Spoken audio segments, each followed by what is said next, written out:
So I'll begin at least by logging some of these initial depths. So we have 24, 40,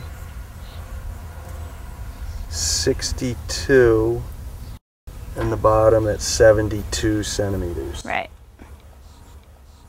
Now that we've picked where these horizons transition, we need to also describe how quickly they transition from one to another.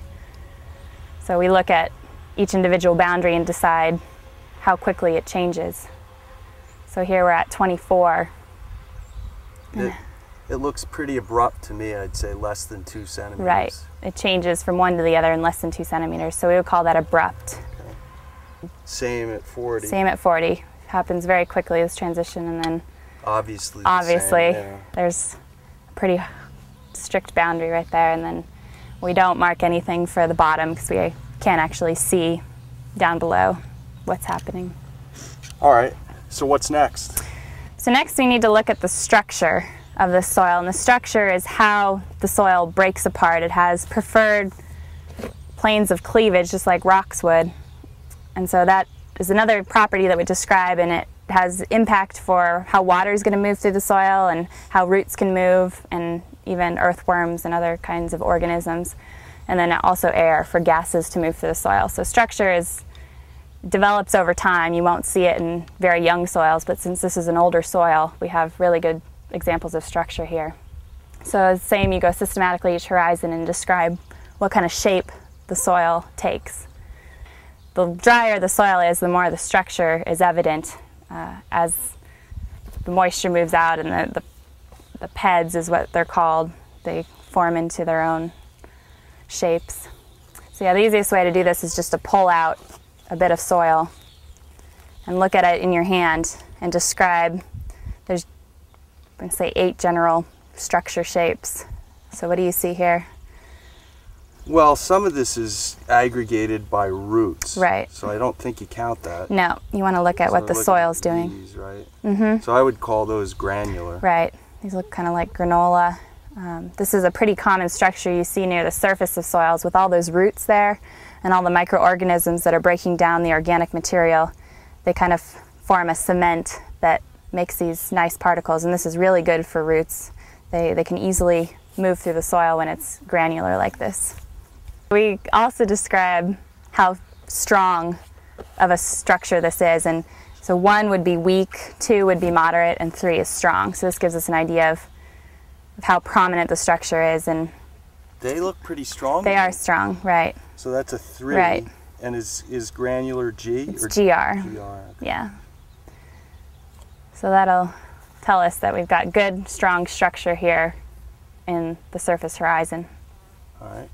So now we'll do the next horizon.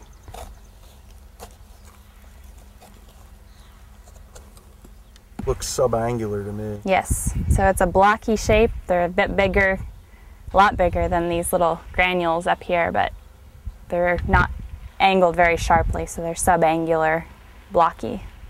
And that's SBK? SBK, right. And I guess I'd have to say that it's also strong. It is also strong. You can see some on the roots here being held together, and the majority of it comes out this strong, blocky shape. So you go by whatever's dominant in the horizon, and it's definitely, although there are some smaller pieces, it's dominated by that blocky structure. So let's look at this bottom, see if we can get lucky. Some of these look kind of elongated. They are. You can see some of these vertical lines here. Yeah. Yeah. It's kind of, right, exactly like that. These kind of long, these would be considered prisms. They're very prismatic looking. I don't Quite a know. few of these. I've never seen these. What's the symbol for prism? This is a really nice prism right there. Oh, wow. That's a big one. The prism is a PR. That's what it's abbreviated.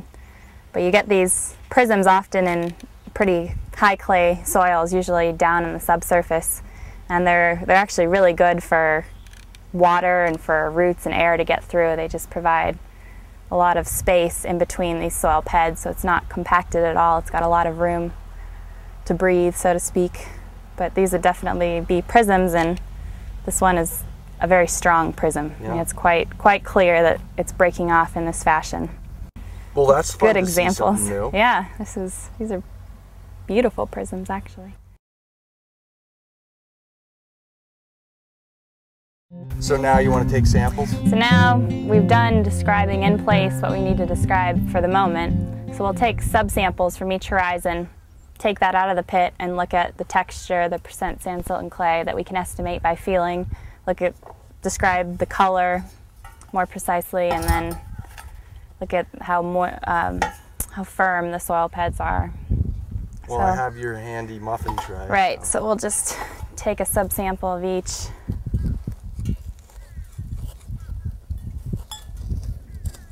Make sure we get a representative sample from each horizon. So there we go. First.